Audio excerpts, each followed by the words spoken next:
A 10-year-old Pennsylvania girl has new lungs tonight after a federal judge ruled that she could wait on the adult transplant list.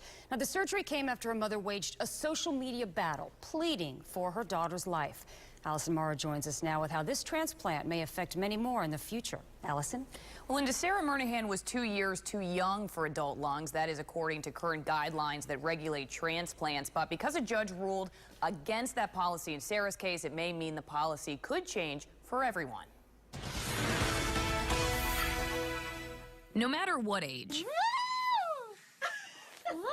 we'd likely all react like 10-year-old Sarah Murnahan to news she made it on a list for new lungs.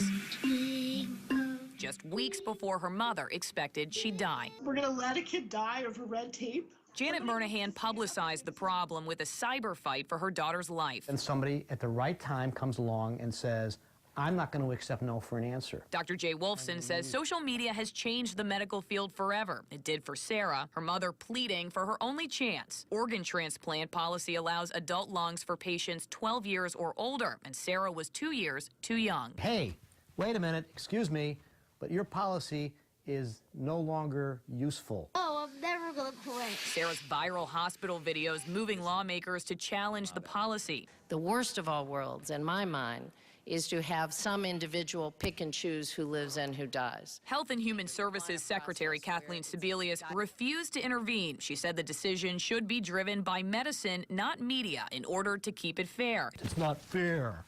Well, things aren't fair. They're not fair, period.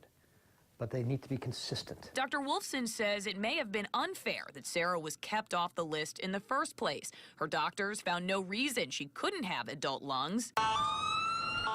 Medical technology progressing perhaps faster than medical policy. And Dr. Wolfson says that need for consistency may force a change in the 12-year age limit after a judge ruled against it for Sarah. Her family returning to Facebook to say, "We are elated this day has come, but we also know our good news is another family's tragedy." Dr. Wolfson says if the organ procurement organizations revisit their policy in light of this case, it is likely they'll make changes in a few months or even as quickly as a few weeks.